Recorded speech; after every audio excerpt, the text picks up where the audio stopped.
Well, hello again and welcome to another episode of the Hyperion Adventures Podcast. I'm Tom. As always, I'm with my gorgeous, wonderful, intelligent, hard-working, Disney dining loving wife and co-host Michelle. Thank you, honey. Hi, everybody.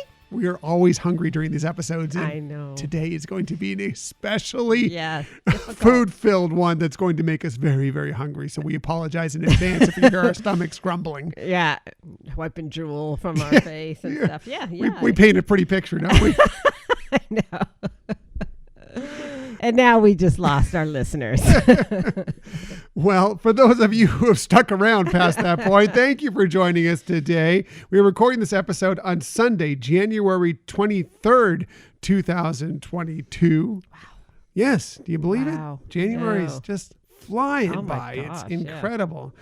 Yeah. Thank you for joining us. In the future, you can find us most everywhere you get podcasts. However, the very best place to find us is on our own website, HyperionAdventuresPodcast.com. And while you're there, you'll definitely want to sign up for the newsletter if you haven't done so yet, because there's going to be something fun this week. Oh, boy. For our newsletter subscribers. Michelle has just sort of announced to me that there's something I'm going to have to put in the newsletter this week, and then we'll just see if I remember or not by the time it gets to when they go out. So this will be good. That's cool. Yes, please sign up for the newsletter. Just another way to be involved in the Hyperion Adventures podcast world. We get some interesting information to you that maybe no one else gets. Right. And usually you're the first one to hear about something when we're doing something new, asking for input into the show, etc. But mostly it's just another way to be involved with us. Right. And just as a reminder, we don't share your email address with anyone. We just use it for our newsletter subscription service.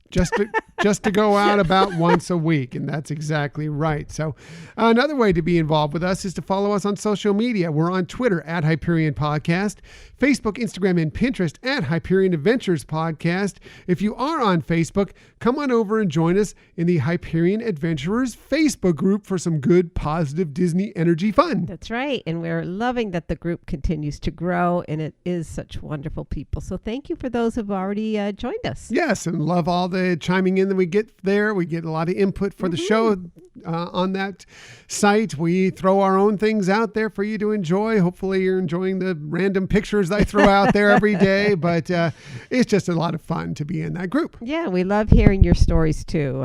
It's really very heartwarming. Yes, very much so. So also you can find us on YouTube. If you want to find us there, you can just do a quick search for Hyperion Adventures Podcast, hit subscribe, you know whenever we have a new video. And if you want to contact us for any reason, please hit us up at our Gmail account, HyperionAdventuresPodcast@gmail.com. That's right. We love hearing from you. Yeah. Love the input you provide in any of these locations that we've just listed there. But the Gmail account is one where you can get a little more lengthy. We do have some input that came through the Gmail this week. Mm-hmm. By the way, another great way to give us some input is through reviews. We really appreciate reviews. Yeah. And I was told by one of our Hyperion adventurers, Sue from the United Kingdom, that she has given us a review this week.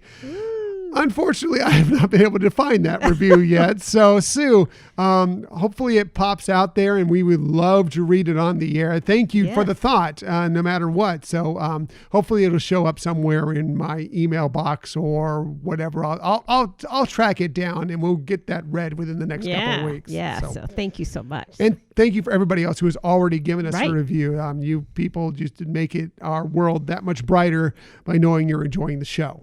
Most definitely. Yeah. Another way to support the show is that we have a couple of ways to kind of get some swag from this show, including our Spreadshirt shop. If you want to check us out there, just go to spreadshirt.com and then do a search for Hyperion Adventures Podcast, or you can go to our Linktree account. We have a link right there that you can go and follow it. And we have all sorts of different items with our various different logos, not just t-shirts, hats, coffee mugs, all sorts of things. And we get a portion of everything that's purchased there to help us, keep this show going. Right.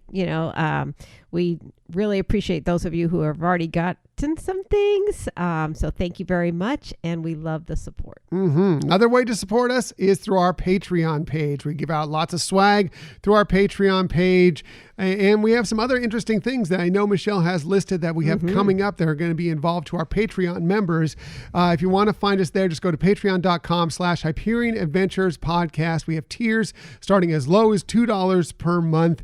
And we appreciate all of you who have already become members of that group. Right. And if you are Patreon, as Tom said, we have some fun things that you will be able to participate in and give some feedback in, so be a real part of our show. Yeah, we got some stuff planned out for you all, so be prepared, because there are going to be some emails coming your way very, very soon. So now it's time for one of my favorite subjects from every single week, and that is my favorite thing from this week. We try and do this every show, where we look back at the positives from the week that was, the things that kind of were highlights of that week. We feel that there's a lot of positive in each and every week, even in some of the worst weeks. There are some positive bright spots, and we like to go through those and share those. They could be Disney related, or they could be something that just kind of struck us great personally. And when we do this, well, we always start with Michelle, one, because she's wonderful, awesome, great. She does the best research. She has the best lists. We know she has the best tips, but she's bound to also have the very best favorite thing from this week. So Michelle, what is your favorite thing from this week? I guess mine is kind of a quick thing, and I don't know how it would rank with most people, but at the beginning of the week, I wasn't feeling too well, a little under the weather. And as much as I feel like I do try to protect myself, I was a little skittish of, did I catch COVID finally? But I guess the good thing of the week is my test was negative, so and I feel better. So my favorite thing for this week is I was sick, but not with COVID. I was sick with something else completely different. So it was only just for a couple days, so I got over that, and I'm just more glad that I'm, COVID negative and not bringing anything from work home to you. That's true. That's true. We've been lucky so far as we know, that we've dodged it, but it's out there. So it's like, I expect it any week. I'm setting my watch. I'm like, okay, is this the week? We'll see. But so far we've been pretty lucky. Yeah. So what about you? My favorite, I've got a couple things that are my favorite things from this week. And I'll start with, we finally went out to go see Spider-Man No Way Home on Thursday, after you would be sure to have tested negative. Right. And I was feeling better. Yeah, you were feeling much better. So we actually finally got out to a theater. We wanted to make sure and see it on the big screen, and it paid off. It was really, really good. Really enjoyed it. Had a great time. Theater going experience, I'm not really a big fan of it anymore. It has nothing to do with COVID. It's just, I think people got so used to watching things at home that they still think they're home. Right. A lot of side conversations and, whatever. But yeah, that is a good one. That almost made my list, but I assumed it was going to make yours, so I thought I'll just let you have it all. Yes, so they really enjoyed it. Great Spider-Man movie, great Marvel movie. I'm looking forward to seeing what's more to come, and I'm glad we finally caught up a month after we fully expected to see it we thought we might be able to catch it on the Disney cruise, but because it's mostly Sony based and Disney just has a hand in it, it's this wasn't on the Disney cruise, so it took us a while, but we finally got to see it this week, and very happy we did. Right. It was great seeing it. Yes. So my other thing was the surprise thing that I received in my email this week, telling us that our Disney Dishes blog was ranked within a list of the top 15 Disney food blogs. Yeah. So I'm like, great, that's nice. Where are we? 14, 13, 12, and I get on there, and we are number 3 on this list. And that was shocked me, but it was really pleasant to see that your hard work is paying off. Yeah, that some of the people are paying attention to that blog, And it was just a big surprise to me. And I think for everybody who, I sent it out there on social media to, hey, look what happened. Everybody was really, really sweet about it. It was well-deserved and this and that. And I don't know about that, but very happy and honored to be on that list. Yeah. So like I said, good job. Your hard work's paying off. And thank you for all of you who are supporting that. Yes, really appreciate that. And always suggestions for recipes or dishes that you'd like me to recreate. I always appreciate I will try and get to any suggestions that you may have out there. We did get also my favorite thing from one of our listeners this week as well. That was from Scott in Minnesota. He said, my favorite thing this week was seeing our godson and his father, if only for a night. They came through to look at the University of Minnesota, Ski-U-Ma, I guess that's what that is, as a potential college for the young man. Other schools he's looking at are Nebraska and Drake. And while he was at our place, he got an invitation to Stanford. Wow. We are so proud of him. That is a great thing. Yeah, that's awesome. Yeah, great schools. And Stanford, that's an invitation to Stanford is pretty darn impressive. Yeah. So thank you so much, Scott, for sharing that with us. And we want to hear from everybody, but that makes us so happy, and we love sharing in your joy. For sure. So that's really cool. So if you ever want to share your favorite thing from any week in general, just hit us up on our social media or the Gmail account or any of the ways we discussed already. And we would be happy to share them on an upcoming show, just like we did with Scott there. Correct. So let's get on to this week's show. We have lots of stuff for you this week, including if you're a Toy Story Land fan, there are some interesting new additions coming you'll want to hear about. We'll tell you all about that. If you're thinking about doing a European river cruise in 2023 with a little Disney flair, well, we have some good news for you.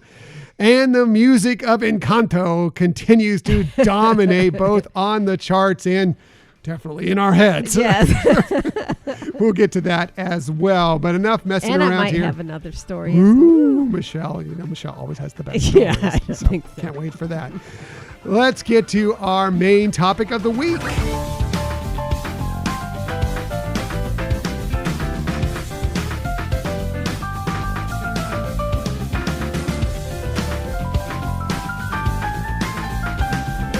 Yeah, as we told you earlier, we are very hungry for most episodes, and today we're going to be extremely hungry because this is going to be our foodie episode.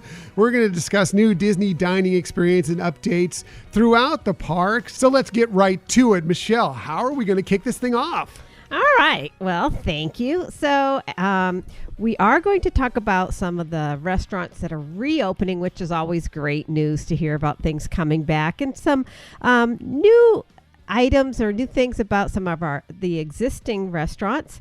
We're going to talk about new dishes that are available at this year's Epcot International Festival of the Arts and some of the newest restaurants, right?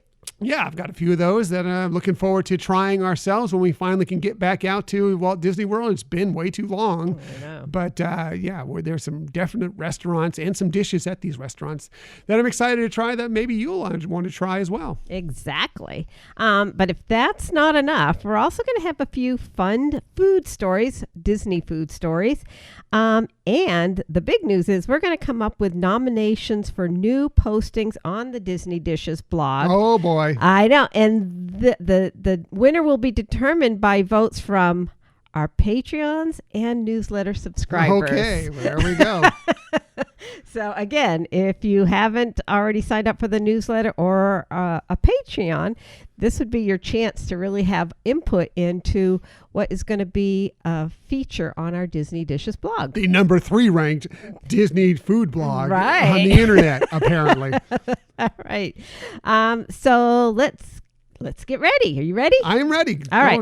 Let's hear what you got to say about food because I'm already getting hungry. All right. Well, we're going to start first with, I'm going to interject a few Disney history stories. And the first one that I wanted to share with you, and I actually found this one in the book Eat Like Walt, which comes, a great historical book about the different restaurants and how they came about and some of the menu items of the Disneyland resort. But there was an interesting story that I read there that across the street from the studios, the Walt Disney Studios in Burbank, is a hospital, St. Joseph Hospital.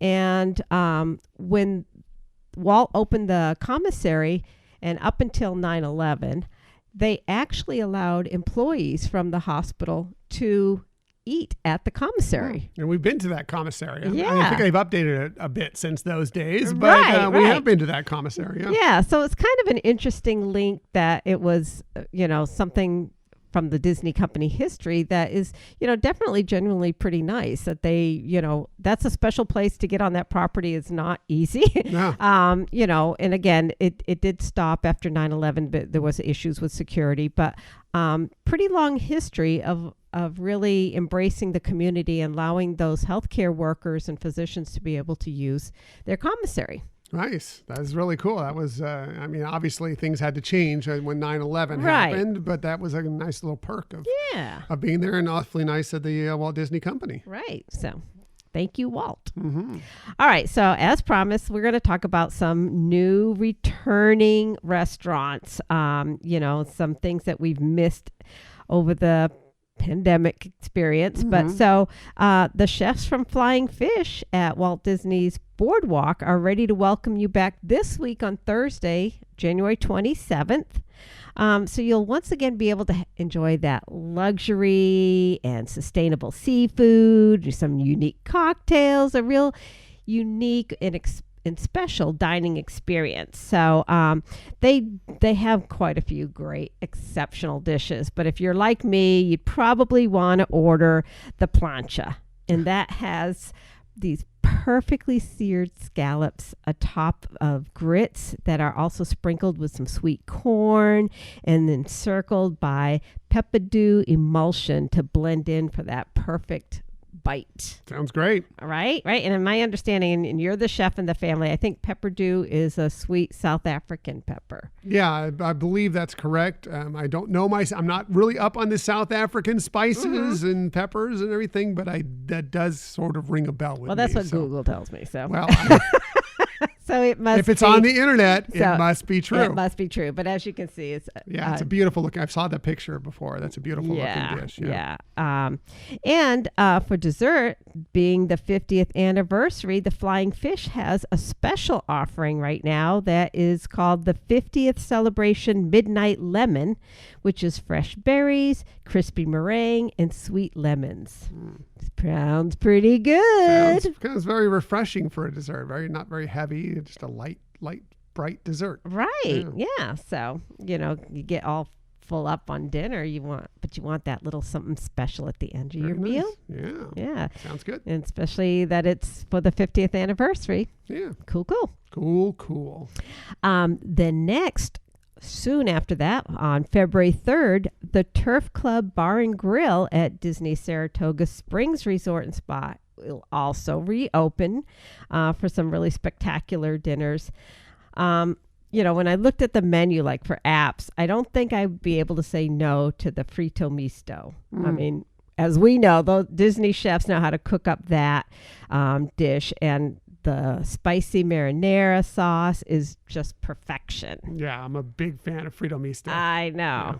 Yeah. It's fried seafood, essentially. Yeah. It's like tempura batter. Calamari is among it. Right. And it's there's not quite a tempura batter, but it's a light breading on there. But it's really delicious. Yeah. Yeah. And theirs has calamari, shrimp, broccolini, green beans, and pepperoncini. Am I saying that right? Peppercini. Peppercini. Thank you. I knew it sounded wrong in my head too. But then again, they also have New York cider braised mussels with garlic, chorizo, fennel, Fresno chili, apple cider, and grilled baguette. So might be a little spicy for you. I know your level of spice doesn't go too high. It depends how spicy that chorizo is. Yeah. I think I could handle it though. Probably. Yeah, we'd probably have to get both and just share, right? Yeah, what happens is we get both, and then she decides, I don't want that plate, I want yours, and then we swap. What? Never happened. Never. Ever that in the history. Never, ever happened. Every time.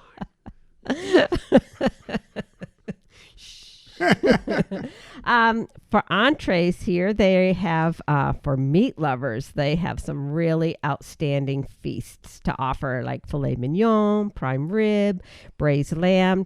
But don't worry, if you're not into the red meats, they have pan-seared salmon.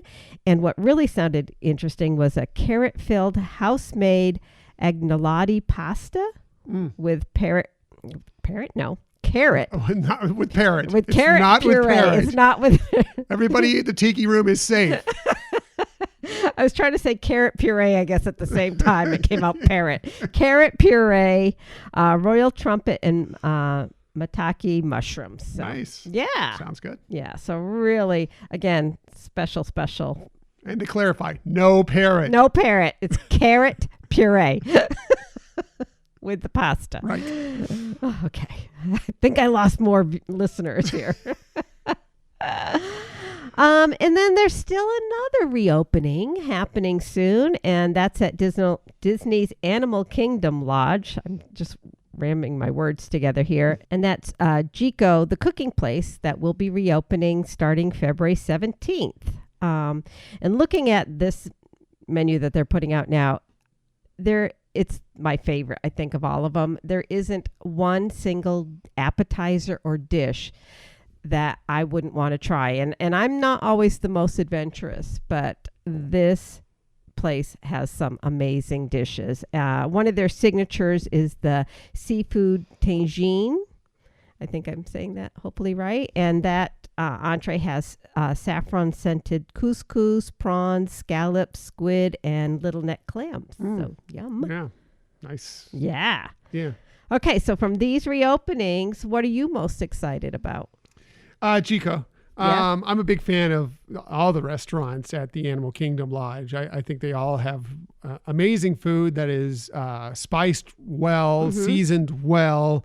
It's all interesting. They have a really great wine lists to go with them, whether it's Jico or Sanaa or anything. They have there is some really interesting and different food that maybe you don't get to sample other places. Like, anyone can go someplace and get a steak. Right. Or anyone can go someplace and get a burger. I mean, yes, there are some better burgers. There are some better cooked steaks or whatever. But I love going on vacation and finding a place there where I can sample something I've never tried before or done in a different way or done with interesting spices and learning about food cuisine, around the world. Exactly. There's many places on the Walt Disney World Resort that's like that, but really the Animal Kingdom Lodge, I think, really gets to some areas that you just don't get to experience their food in a lot of different spaces. Right. I mean, what the description that they use is that you can experience the flavors of African, Indian, and Mediterranean cuisines, dishes. And, I know you brought up about spices, but, and you also brought up that I'm not like super involved in a lot of heat. And that's what I think I like about their dishes is they're spicy in the sense of enhanced flavoring and, like you said, more unique flavors and not necessarily just burn your tongue kind of. But they do have that there. They do. They do. But you can be assured that you can find some things that are kind of that balance between them, depending on whatever your level of heat that you enjoy. Some people don't like any heat at all. Right. You can find that there, and some will like maybe I like a little more heat than you. Right. But I'm not a super hot guy. Like I don't like super hot food. Right. I don't like it to overpower, and that's all you feel when you eat this food is heat. Right. That's it. That you can't taste. Right. It. Yeah. You can find that nice balance at all their restaurants there. Yeah. Yeah. All right. So it's time for another little history story. All right. Yay. Yay. And this one is about a Disney Imagineer and Disney legend, Tony Baxter. Heard of him. Yeah, right? So when Tony was younger, he knew at a pretty young age how much he wanted to work for the Disney company. And in fact, when he was 17, he really wanted to try to get a job there and found out that they were only hiring 18 and older. So he kind of took a new, interesting approach, smart guy. He went to work for the Carnation Company that had the restaurant inside Disneyland. So he was able to be hired at age 17. And he was always just like, he wanted to meet Walt. And he actually wanted, in his mind, he wanted to meet him and share some ideas. And so he was, like very enthusiastic. Well, one day, they got word that Walt was in the park, and, they told all the restaurateurs, be ready in case he wants to stop by or get a snack or whatever. And lo and behold, where does he go but the ice cream shop, and greets Tony and says, "Tony, how you doing? How are things going?" And he said he just was so starstruck and awed that he just didn't know how to respond. In his mind, he wanted to give him information about a pitch, but all he could do was answer and say, "Fine, just, doing fine. Thank you, Mr. What can I Mr. get you, Disney." Mr. Disney? Yeah. Yeah, I can relate to that. I've met some people that are right. big celebrities that, I've loved, and, thinking when I'm going to meet them, I'm going to have all these things to say. And I'm like, I like your stuff. I You're know. good.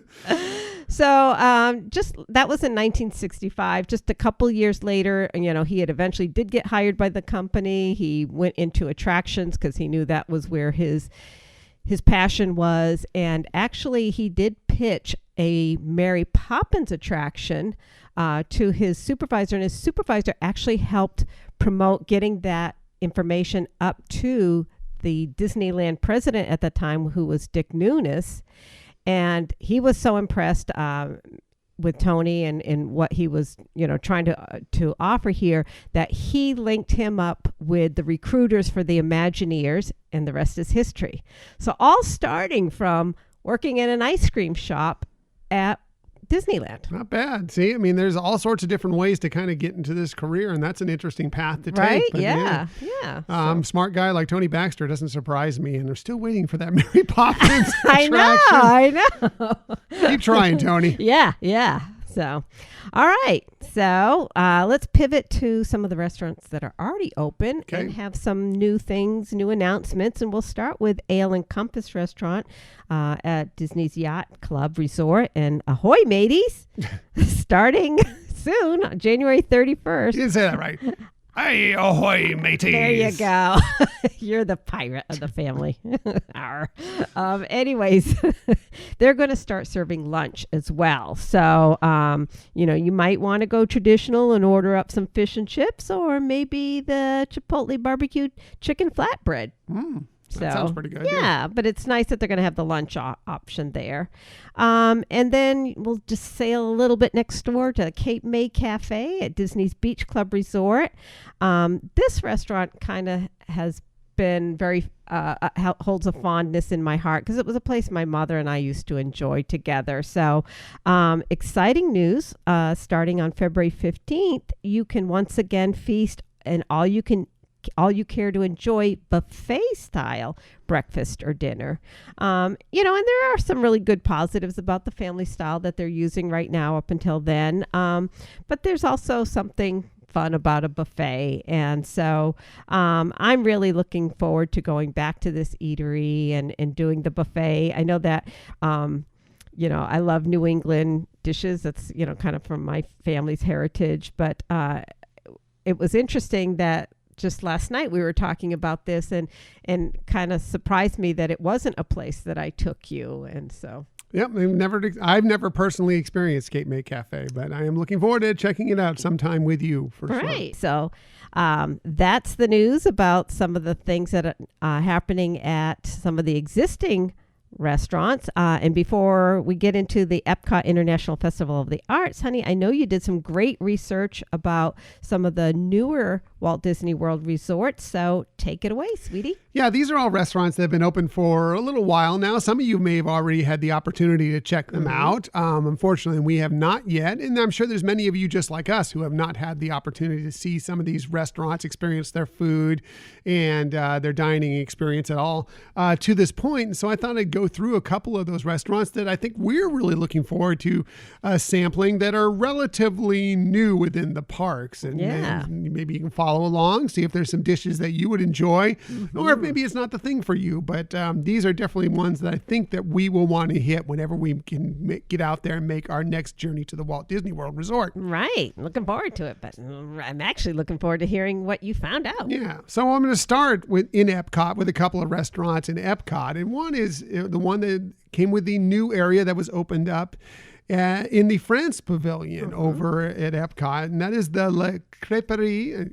Maybe Michelle can help me with my French pronunciation here. Good. La Crêperie. La Crêperie de Paris, which is there, and that place offers both quick and table service options. So you can go and get a wonderful crepe if you want to just from the window, or they also have some great sit-down table service options there for you if you want more of a leisurely meal. And they offer both sweet and savory crepes. So, depending on what you're more into, some people, if they get a crepe, they want it to be completely sweet, and others are more of a savory person. I tend to be a little bit more of a savory person, although I can see myself on both sides of these when I get through a few of these that I'd really like to sample. On the savory crepes, I believe they're pronounced galettes or something along those lines, if I got that right. So, yay, got something right.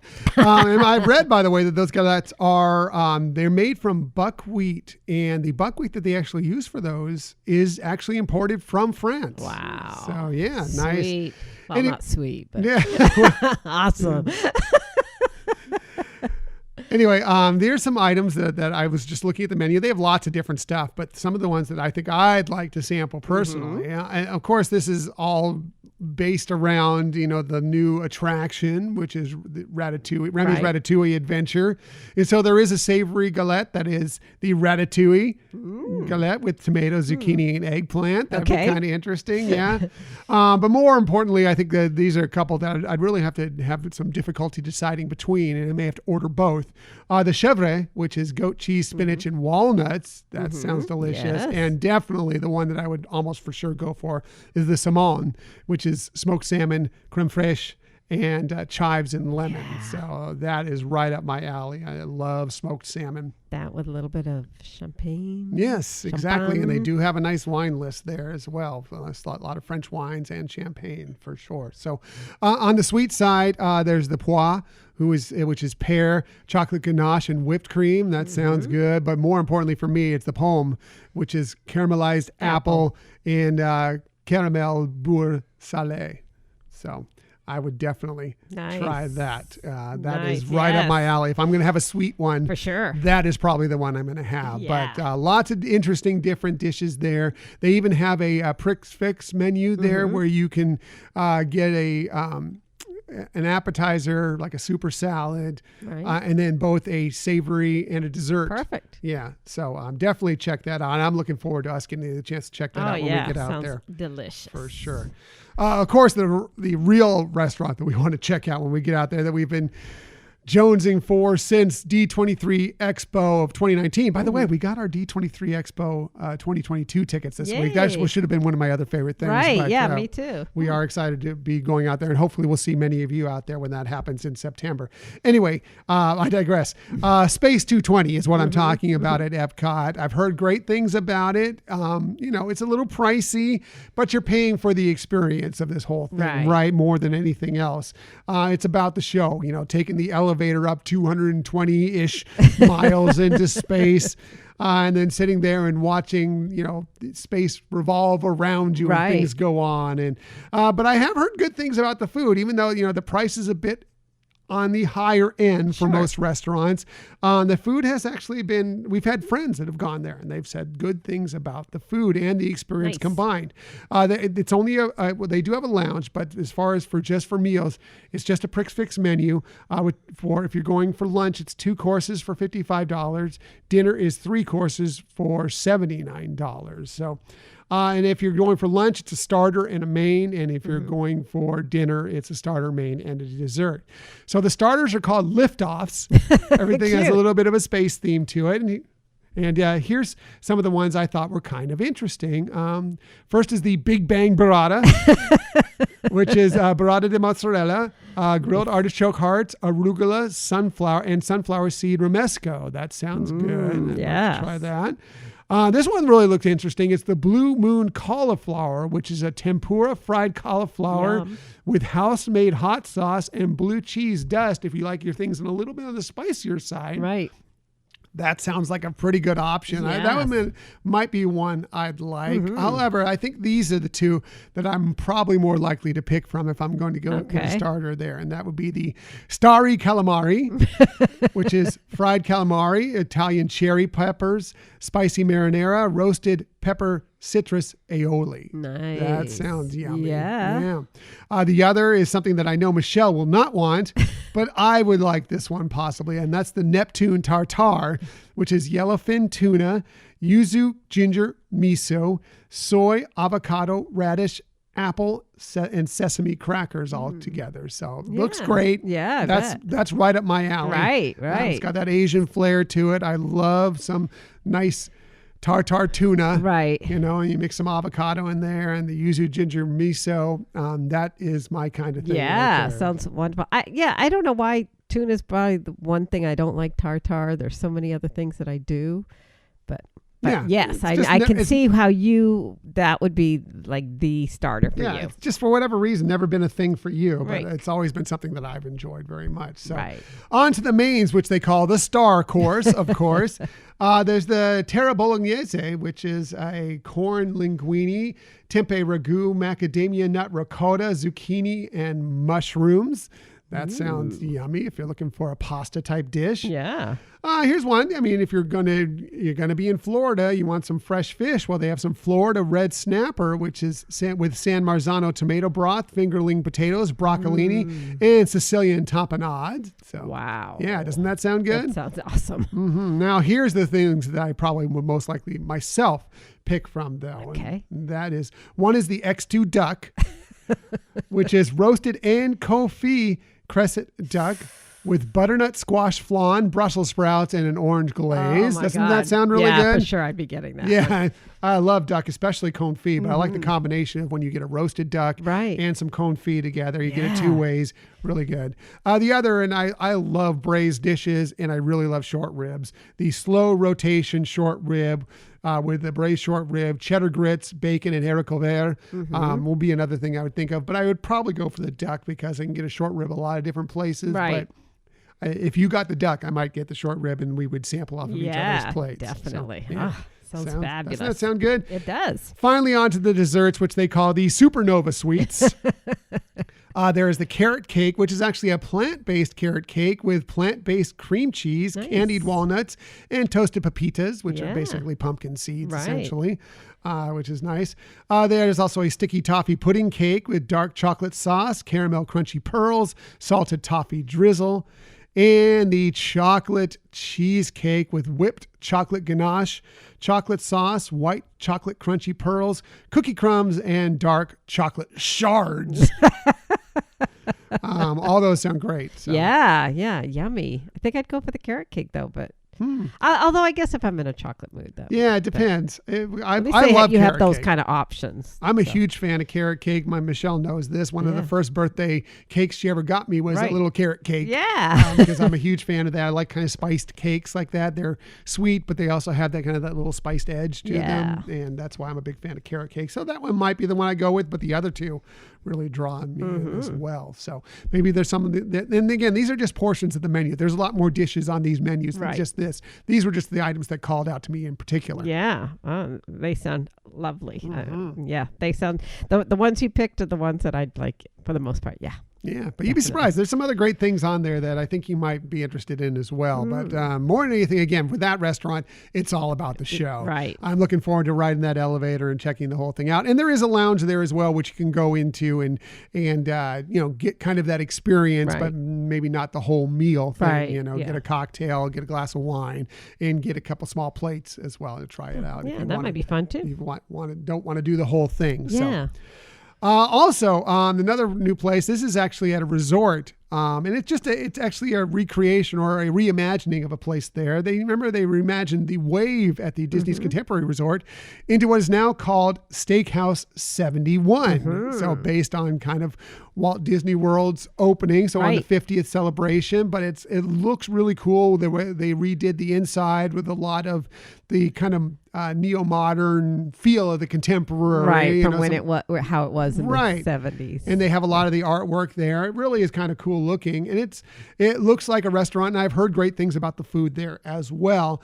It's open for breakfast, lunch, and dinner, and I've heard, again, nothing but great things about it. Here are the things that call out to me personally if we were going to hit any one of these meals there. For breakfast, how about Walt's prime rib hash, which is seared prime rib, fried potatoes, caramelized onions, and peppers topped with a fried egg. That sounds really good. Yes. Prime rib in a hash? Right. Wow. That's calling out to me. They also have the Floridian Eggs Benedict, which is 2 poached eggs and crab cake with hollandaise topped toasted English muffins and served with breakfast potatoes. That would be good too. Special. Yeah, rich, but really, really nice meal. And if you want something a little lighter, they have a really nice avocado toast with avocado toasted on toasted multigrain bread, caramelized onion, and a caramelized onion jam, which is plant-based as well. So if you're looking for something a little lighter, a little more plant-based, the avocado toast might be nice for you. Yeah. Love a good avocado toast. Yep, for sure. So moving on to lunch, I've heard great things about this. The Steakhouse 71 Stack Burger. There are people that claim that it's the best burger on the Disney Resort grounds. Wow. I can't say that for me yet because I haven't tried it, but I've heard more than one person say how great that burger is. So they say it's a signature blend of beef with American cheese, lemon aioli, red onion, house-made pickles on a brioche bun, and served with your choice of petite wedge salad, Parmesan fries, or pasta salad. Sounds great. Yeah. Again, I've heard great things about it. Yeah. So I'd be willing to give it a shot to see if it's everything people have Claimed it to be. Exactly. Well said. Also, this one really called out to me, the gourmet grilled cheese, which was on toasted brioche, Gruyere, smoked Gouda with shredded pork belly, caramelized onion jam, arugula, and served with your choice again of salad, fries, or pasta salad. Wow. Yeah. Wow. Yeah. Doesn't that sound yummy? Yeah. So those are the two things that called out to me as far as what I would like to try there for lunch. Yeah. So what is it's like an American style food? Yeah, it's a steakhouse. Steakhouse, yeah. It's a steakhouse. Okay. So they do have, some other little more fancy things, but at its core, especially for dinner, which I'm going to get to here in a second, it's a steakhouse. You order steaks, you order a couple of sides to go along with it, kind of a la carte. And but they do have some other items as well on there. So for dinners, some of the appetizers, people have raved about their French onion soup there. They say it's really, really good.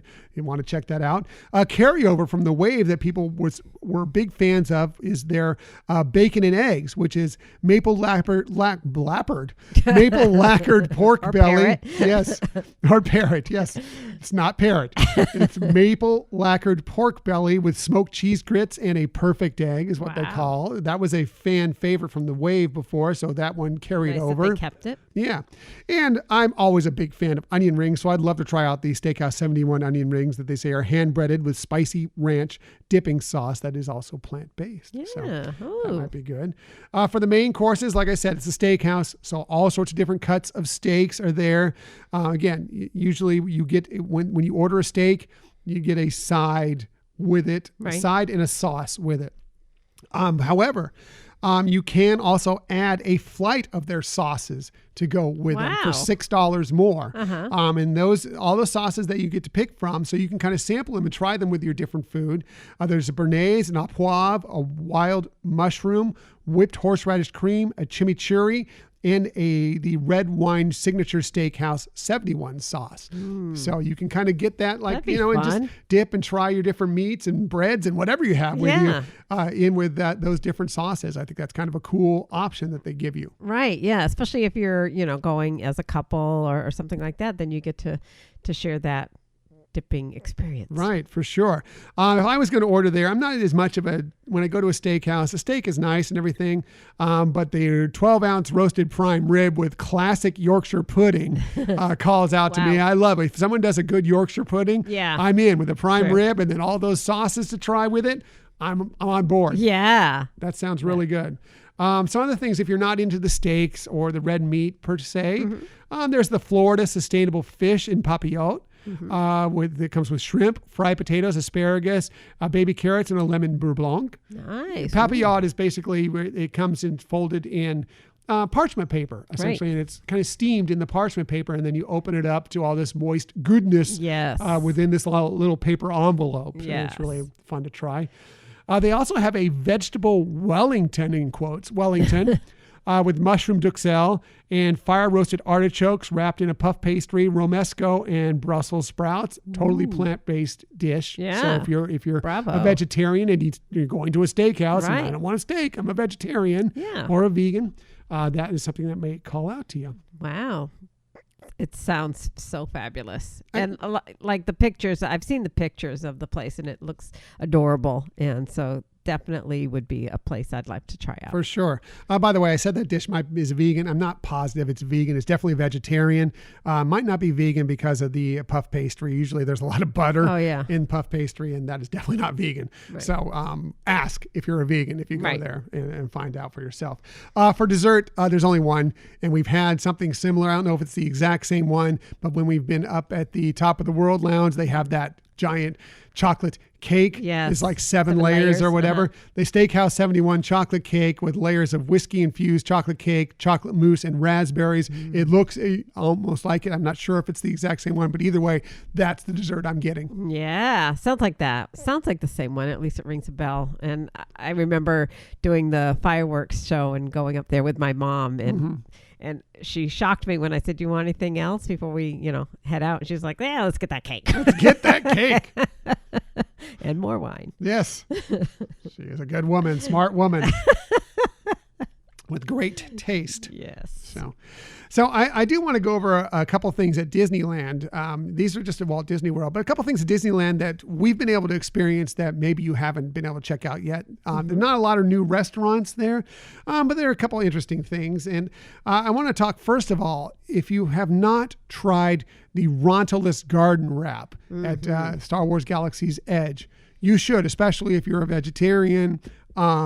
It's delicious. And it's not that one that is at Walt Disney World, Disney Hollywood Studios. That's kind of a zucchini wrap. Right. It's a little different, not nearly as good. The Rontaless garden wrap is a plant-based sausage with spicy kimchi slaw, sweet pickled cucumber, and plant-based gochujang spread, all wrapped in a pita, just like the regular Ronto wrap. It's fabulous. It is fabulous. And I think you like it more than the regular Ronto I do. wrap. I really do. I love it. I think the flavors, especially, of the, things that they put on it, are great. It's super satisfying whether you're having it for breakfast or for lunch or dinner. It's just all around wonderfulness. Yeah. Definitely check it out if you get the chance to. I wish they would bring it to the Walt Disney World Resort. I don't know why they haven't yet. The zucchini wrap is fine, but it's not nearly as good as this. Hopefully that will also get to to Disney's Hollywood Studio at some time soon. Also, over at Disney California Adventure Park, of course, there's the brand new, or relatively new, Avengers Campus over there. And they have some wonderful food that you'll want to sample there. We enjoy both the shawarmas there that you can get from the two different stands they have there, both the chicken and the falafel, which is the veggie one. Right. Both very good. Over at Pim's Test Kitchen, there's the not so little chicken sandwich, which just is wonderful to look at, if nothing else, to try. But I've heard good things about it. A big old fried chicken breast with a little teeny brioche bun to make it look even larger than what it is. Right, those Pim's particles, having fun. It's amazing. And it's with teriyaki and red chili sauces, pickled cabbage slaw, and those crispy potato bites, basically tater tots that come with it. Look good. Also, the Impossible Spoonful, which is rigatoni, ditalini pastas, and plant-based meatballs with tomato sauce, dairy-free Parmesan, and micro basil. So I believe that is vegan, definitely vegetarian, plant-based dish. So a few places, if you haven't gotten to Avengers Campus yet, some food there to try. Same with if you haven't been able to try out that Rontaless garden wrap, definitely check it out. But some things that we just think that maybe you'll want to sample if you get the chance to visit any of these parks in the near future, and some things that we definitely are looking forward to sampling when we get there. But let's get to the meat of this. The meat of this. Yeah, I was going to say, wow. Pun unintended there. Let's get to the Epcot International Festival of the Arts and all the wonderful food that you can be found there. Yes. And actually, because there's just so many wonderful dishes to try at the festival, we're really going to focus on, and not even all of them, because the new ones. And there's even more new ones than what we're going to talk about. There's just so, we could do, probably 3 episodes on this topic of just the Epcot International Festival of the Arts, which is going on now through February 21st. But before we get into that, it's time for another fun Disney food story. So this is kind of one of the more unusual stories that I ran across, but I did confirm it in multiple sources, including D23 site. So in the very early days of Disneyland, they hosted pancake races down Main Street, yes, USA. I remember reading about that. Yeah. Yeah. And so what they would do is they would get contestants, to sign up to enter, and they would have a 9-inch frying pan. And throughout Main Street, USA, there were these ribbons that were 8 feet high, and they had to flip the pancake up in the air and go to the other side and catch it. And obviously, if it dropped, they were eliminated. And I can't do it 3 inches. I know. We gotta put it over an 8-foot ribbon. Yes, and you had to do it multiple times. So, but anyways, it was kind of a fun little promotional thing that they've done. They had, I think the prize money was $100 cash. So I'm sure back in the 50s, that was probably pretty enticing for sure. The other interesting thing is that they did have some interesting hosts or judges to it, and they included Clarence Nash, who we know fondly as the voice of Donald Duck.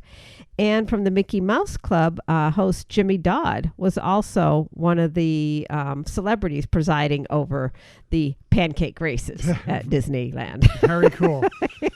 So another story from the vault there. I'm impressed by anybody, like I said, that can flip some of these foods, because I can do some flipping in a skillet, but nothing that I'm worried about either breaking or splattering over the side or whatever. Like a pancake, forget it. Yeah. It's going to end up on the side. An egg, that yolk is done if I try and flip an egg by hand, without a pancake turner or a spatula. Well, I think the actual pancake is already cooked. Of course, but I know what you're saying is still, yeah. Yeah, but I'm trying to, just get it flipped over, maybe 6 inches here. Oh, and I see what you're saying. Not trying to do 8 feet. Got you. Yeah. Yes, 8 feet. It had to be the height of a volleyball net, I guess is what they use. Pretty impressive. Yeah.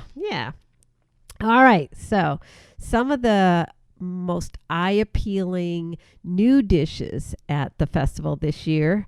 We'll start off with at the station that's called the Deconstructed Dish, is the deconstructed key lime pie.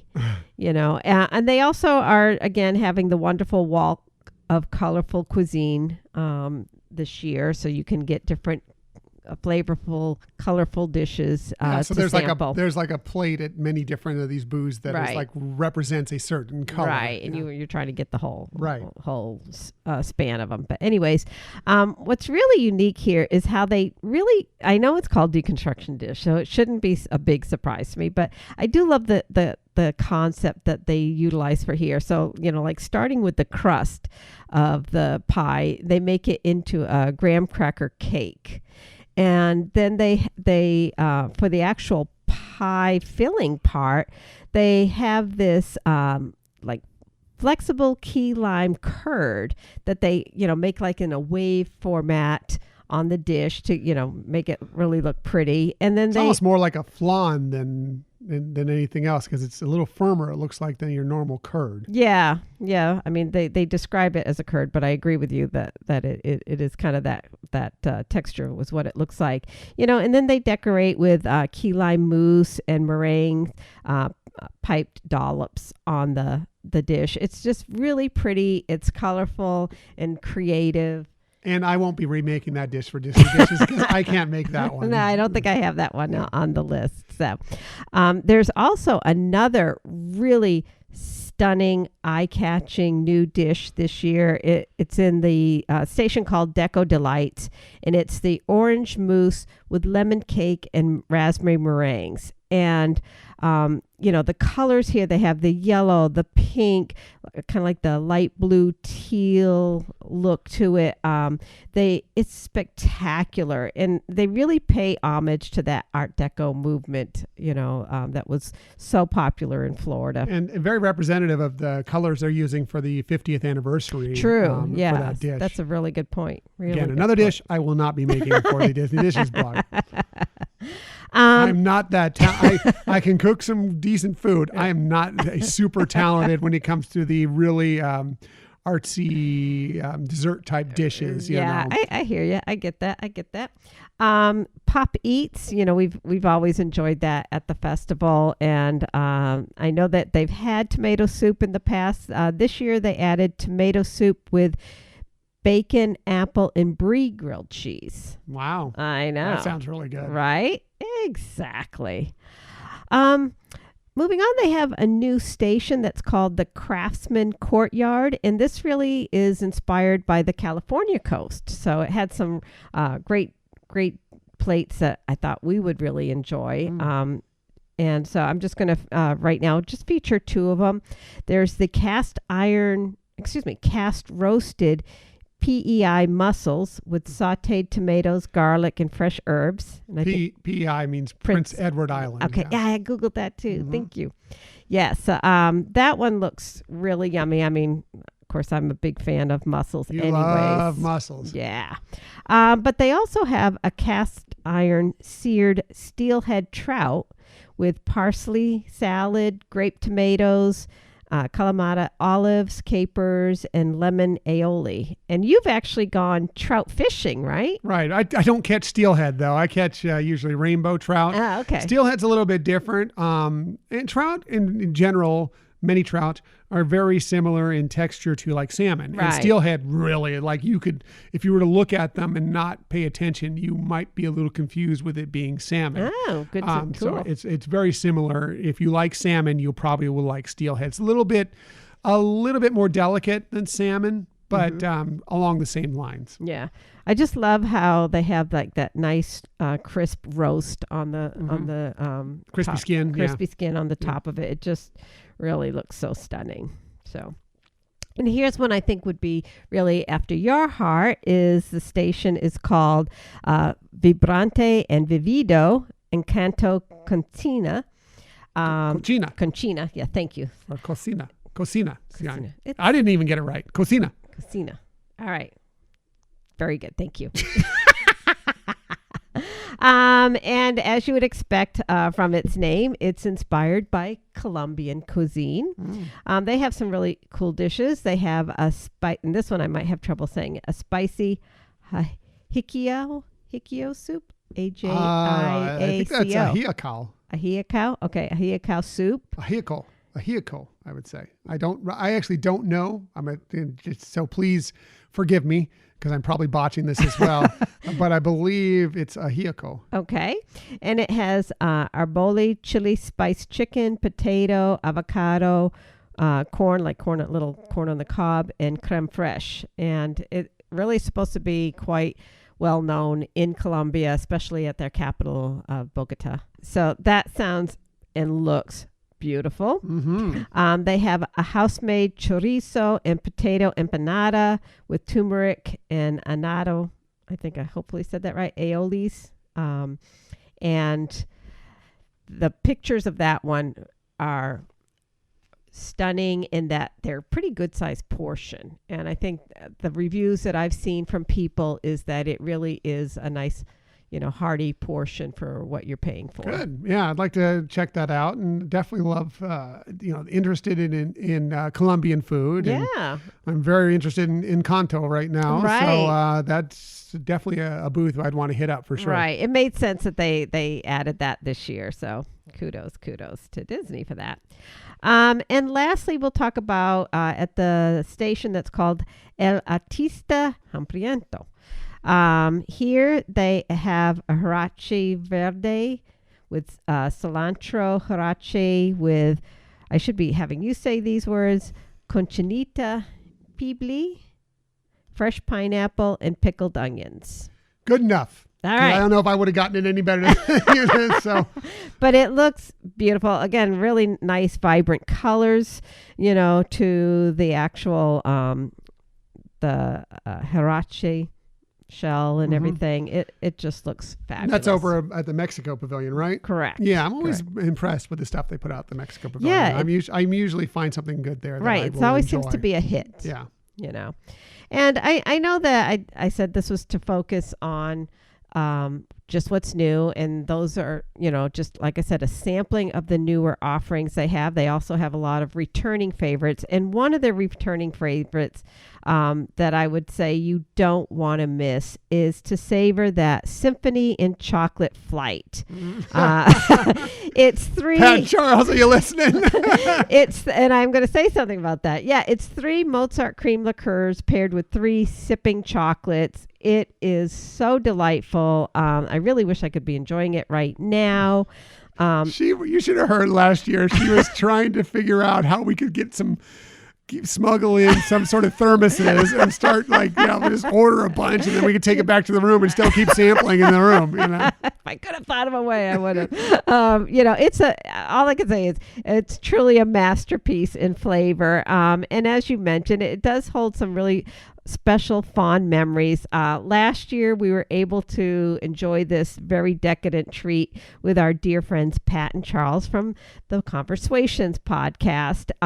It was a spectacular way, at least in my opinion, to end our very long day at the parks, and a day filled with so much laughter.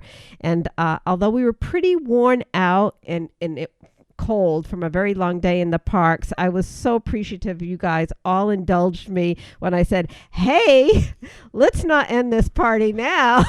Let's go over to Epcot, sit outside in the freezing cold and drink this wonderful this trio of chocolates, and you all indulged me, and it really will have a lasting memory for me of the art festival and being at Epcot. So I think Pat also went to one of the booths there, and they're a big Star Wars fan. Pat walked away with a piece of Star Wars art, if I remember right. Oh, that's right. Yes. While we were there. So great time. And that was, we're coming up in a year ago that happened. It's hard to believe, right? It's almost already been a year, but yeah, that's great. By the way, they also offer the sipping chocolates without the liqueurs. If you're trying to stay away from the alcohol for whatever reason.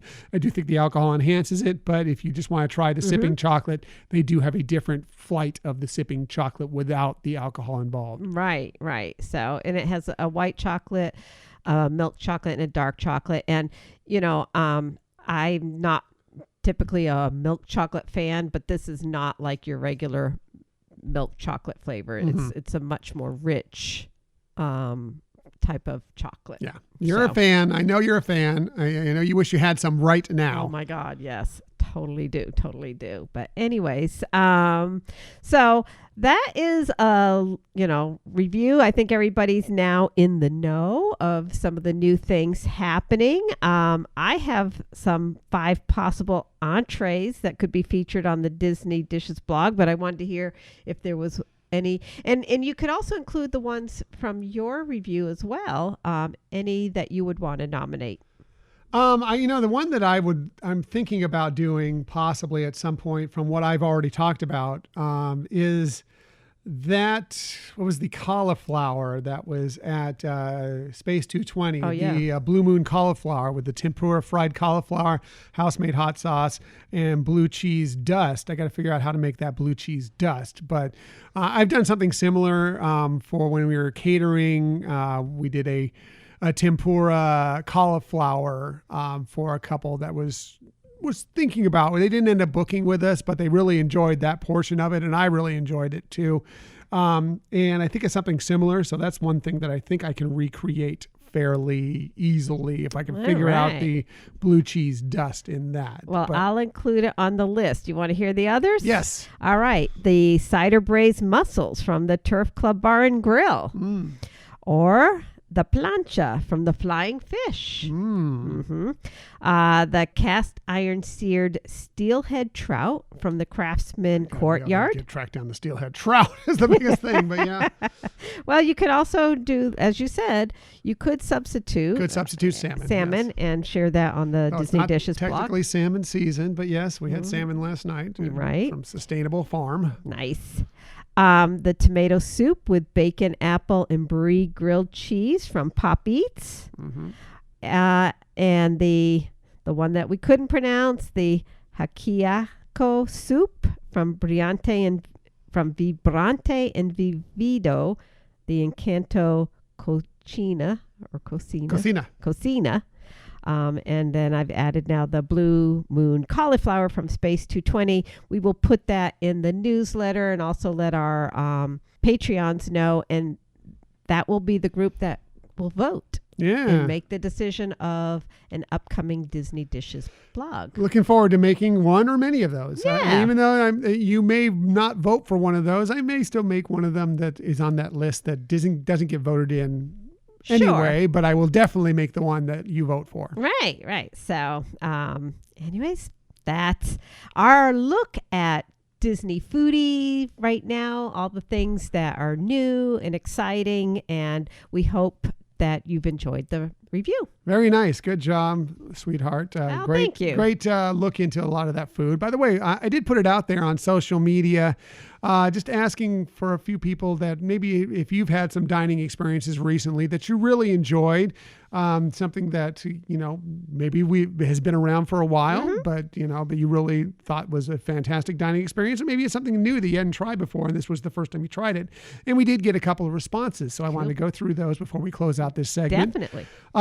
We got a note from Scott on our Facebook page. He said, the beer garden at the Germany Pavilion is always a favorite stop for us, not because of the food necessarily, although I have heard the food's pretty good there, but I love the show. And the Dole Whip at the Polynesian Resort is a must-have anytime we go. A few years ago, they had a lime Tafiti whip, which was awesome, is what he says. Nice. So that all sounds really good. Yeah, the show at the Germany Pavilion is really great. It's another place I have not been to yet. Yeah, I've enjoyed it. Yeah, we'll have to do that one. Yeah. That's fun. It's just fun. Yeah, I've heard good things about the food at Beer Garden, so I'd love to try it out sometime. So, we also had Jonathan, Camille, and Lorelei chiming in through an email to us. They said, "Hi, Tom and Michelle. We got to go to Topolino's in October, and it absolutely lived up to the hype. We got there early and had drinks on the balcony as the sun set. Atmosphere was great, but the food was even better. Even the freshly made bread, which comes out of the oven every 30 minutes, and olive oil, which they explain how it's made in great detail. They do. Were incredible. Definitely a European dining experience because we were there a couple of hours between appetizers, main course, and dessert, but we enjoyed every minute. Topolino's is one of those places that we love. Yes, it's actually disappointing when we can't get a reservation there. Right. It's a spectacular restaurant. Love going up there. Their food is wonderful. The ambiance is spectacular. The service is great.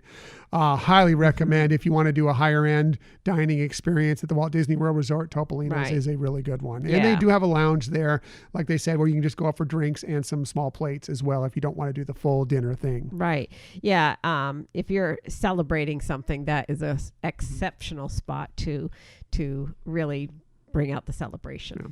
So, do you have a special memory of let's say a Walt Disney World meal or anything like that? I forgot to even ask you.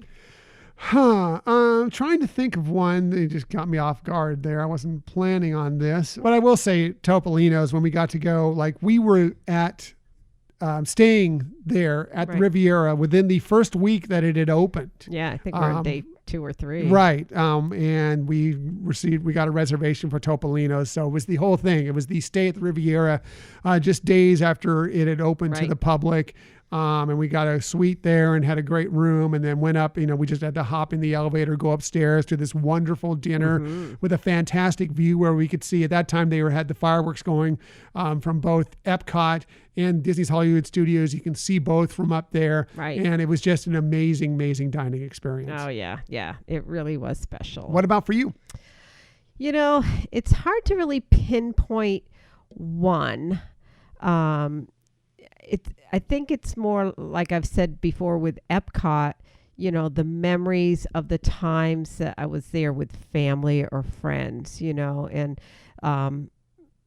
you know, I guess I'm most sentimental this year with my mom having passed a couple months ago. But, you know, we used to love going together to the festivals at Epcot. It was one of our best times, you know, that we would get to spend together and, you know, enjoy each other's company and doing the foods. We would do a lot of times the package with the show, and try different restaurants that way. So I think all in all, that's it. I guess, you know, one that, I mean, there's so many that could stand out, but one I remember having both of my parents join me at Monsieur Paul, and you know, my dad just being blown away by it. We had a great table by the window, and you know, we're able to also see the fireworks, and it was one of those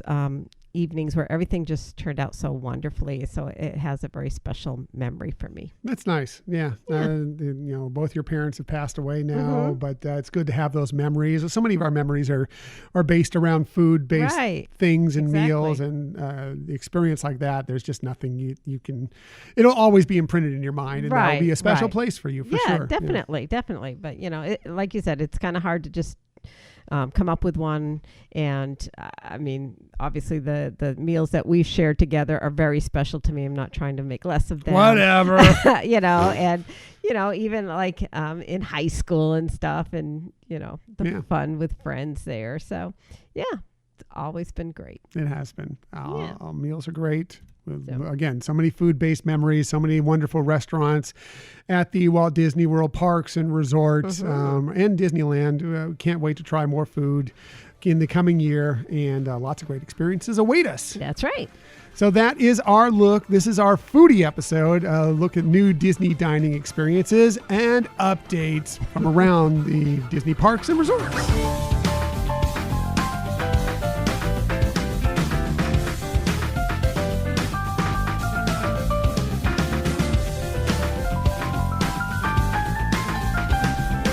All right, now I'm hungry, so we need to whip through these Disney stories of the week so we can get to eating some food because I am starving. So start with, if you're a Toy Story Land fan, well, there are some interesting new additions coming to the area. This from the Disney Parks blog. They say, attention all honorary toys. After enjoying a rollicking ride through Toy Story Mania, you will soon be treated to a new experience that is filled to the brim with fun. Andy discovered Jessie's Trading Post playset tucked away in the attic and is bringing it downstairs to set up shop, full of the coolest toys and finest souvenirs handpicked by the rootinest, tootinest cowgirl. So it looks like it's a new kind of play area that's going to be put there in Toy Story Land for some of the little ones to enjoy, you know, kind of feeling like you're amidst the toys. Right, you know? right. Makes total sense. That sounds so fun. And we're also talking about restaurants here. So they say also coming in 2022 to Andy's backyard is the previously announced Roundup Rodeo Barbecue Restaurant. In this unique, fun, family-friendly dining experience, guests will enjoy delicious barbecue fare while surrounded by a kaleidoscope of toys, games, and play sets that Andy has brought together to create a one-of-a-kind rodeo. They say stepping into the lobby and waiting area, guests experience firsthand what it feels like to be one of Andy's honorary toys before progressing into two larger dining room spaces where Andy's rodeo takes place. Here the rodeo will be in full swing with Western Town and train station play sets mixing with surprising playful details like some fan favorite Pixar characters as they've never been seen before. That sounds like a lot of fun. It does sound fun. Plus, barbecue always good. Right? So Yum. Yes. even mediocre barbecue still pretty good. So looking forward to checking that out once that opens later this year. Nice. That sounds fun. Yeah, for Good sure. deal. Good deal. So moving on, if you're thinking about doing a European river cruise in 2023 with a little Disney flair, Nice, we have yes. some good news for you. We've been thinking about doing a European Disney cruise for years I now and know. have never pulled the trigger. We'll see if we jump on this one because these are interesting. So this is again from the Disney Parks blog. They say, have you been dreaming of your next bucket list European vacation? Well, we have some exciting news for you. Adventures by Disney just announced a return to 3 enchanting rivers in 2023. Wow. The Rhine, the Danube, and the... Zen. Yes. Gotta let Michelle do her French. They go on to say, with 27 action-packed departures that include family, adult exclusive, and holiday-themed sailing, you'll experience firsthand the people, places, and stories of iconic destinations. Plus, their team of specially trained adventure guides will provide a seamless and authentic experience that is marked by Disney's signature service. This is all done through Amber Waterways, which they say is a premier luxury river cruise line event, and it's usually 8-day and 7-night river cruises. They say that are filled with active and immersive experiences. Yeah, I'm sure it's got to be so special and talk about creating memories, right? Yes, for sure. Yeah. So here's, if you pick these, what you can experience on them. They say on the Rhine River Cruise, guests will explore storybook villages in Switzerland, France, Germany, and the Netherlands.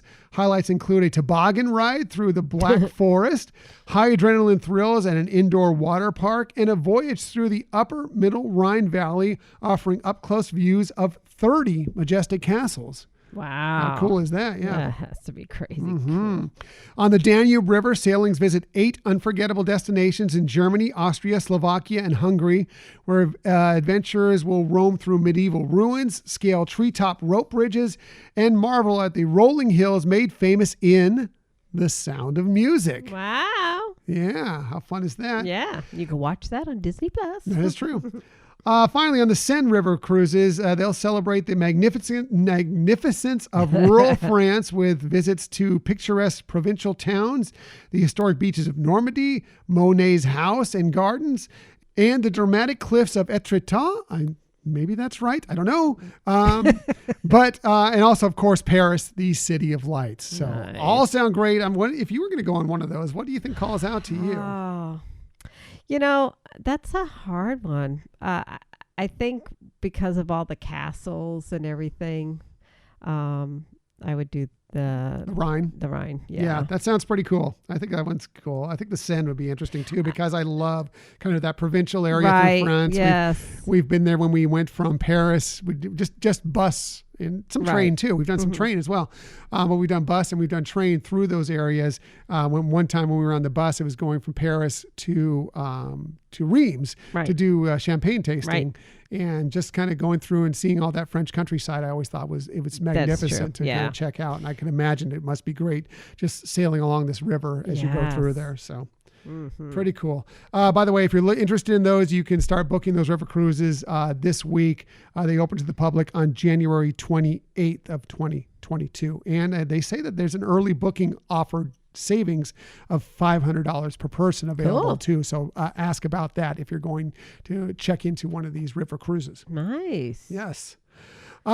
Finally, we'll finish up with a little Encanto because it continues to dominate both on the charts and, of course, as I mentioned before, in our heads. Yes. Oh my God. This is from a site called officialcharts.com. They say in a chart first this week, we don't talk about Bruno from the new hit Disney musical Encanto soared to number 1 on the UK's official singles chart, becoming the first ever original Disney song to do so in the chart's 70-year history. Wow. Yeah, that's pretty incredible. Pretty impressive. Right. Yeah. It says racking up 6.3 million streams in the UK this week. We Don't Talk About Bruno marks both Disney's and composer Lin-Manuel Miranda's first ever original soundtrack song to reach #1 on the official UK charts. Wow, bravo. Yeah, that's really cool. It's also doing well here in the U.S. This is from entertainmentweekly.com. We don't talk about Bruno. Now it's in your head. Yeah. If it ever left, has surpassed Frozen's Oscar-winning hit Let It Go as the biggest Billboard Hot 100 hit from Disney's animated filmography, according to the new tracking data from the publication. The song reached its new peak position of #4 on this week's chart, thanks to 29 million streams and 8,000 downloads sold. Those numbers helped it surpass Idina Menzel's rendition of Let It Go, which reached #5 in April of 2014. The only other songs from Disney animated films to reach the top 5 position on the chart are Peebo Bryson and Regina Bell's Aladdin smash, A Whole New World, which hit #1 in 1993, and Elton John's Can You Feel the Love Tonight from The Lion King, which hit #4 in 1994, and Vanessa Williams' Pocahontas soundtrack song Colors of the Wind, which reached #4 in 1995. So these are all kind of the pop versions of it, not the ones that were necessarily sung within the musical, usually kind of the ones you hear in the credits later. You know, a lot of times they'll cut it for the film using either the actual actors for the film, or they'll bring in a stunt voice, and a singer to perform those within the actual film itself. And then they'll have some pop star do a different version at the end. Those were all those. This is the first one that's gotten that high that is actually within the animated film itself. Wow. You know, that's so fabulous. That's pretty cool. Yeah. And Encanto's accompanying soundtrack album also previously became the 6th animated soundtrack in history to top Billboard's top 200 ranking. So pretty cool for that too. So yeah, it is great music. That music is stunning. And I may be talking about that more extensively next week. I'll mention that here in just a little bit. So that's the Disney stories of the week. I believe Michelle has a Disney story though. Yeah, it's so I don't know if it's totally brand new, because when Disneyland's Magic Key was first offered last year, there was already talk about having an appreciation or celebration month for the key holders, and that is coming now in February. You know, so they have a lot of fun things that are available to the Magic Key holders for the whole month of February. Some things change on different dates, but you know, they'll have some printed posters available while supply lasts, as they say. Some PhotoPass magic shots with complimentary digital downloads, like Peter Pan's Shadow at Disneyland Park or Steamboat Willie at California Adventure Park. You know, and just some other little giveaways and fun things. So if you are a Disneyland Magic Key holder, the month of February has some special things for you to take part in and feel celebrated. Nice. That's good, because you deserve a little something. Hopefully you can get to park reservation, because those can be a little tough to come by. But actually, I just looked late last night, actually this morning after midnight, and there was availability for the entire month practically for even our level, which is the second to lowest. Yeah. With the exception of maybe like 4 days in the month. Very good. Yeah. So jump on that and take advantage of your Magic Key status. That's right. Very good. So Michelle's stories, always the best stories. Speaking about that best from Michelle, well, it's time for vacation tips. And Michelle does the best research. She has the best lists. She has the best Disney stories. But let's really get down to it. She has the very best tips. So let's get to it. Here is Michelle's tip of the week. Oh, well, thank you, honey. I'm going to keep mine short, because I know we had a very long show today, and I figured that would be the case. But it's just a simple reminder, especially now that the parks are really getting more and more busy or crowded, however you want to use the terms. If you're going with a stroller, you'll really want to have something that you can utilize to help identify that stroller from all the rest, especially when you park it someplace and later on while you're in the attraction, it might need to be moved as they consolidate some of the area. So it's something that can actually be as easy as you want, like a certain ribbon that you know is unique that you'll be able to spot by tying that onto the handle. Or you could get creative or get the kids involved in helping create some special artwork that maybe you laminate and tie onto your stroller. But it's always just really easier when you're coming out of that attraction and you realize, oh, wait, they just moved all the strollers. So now I got to go look and try to find where it is, to have something that can really help you identify it very quickly. Yeah.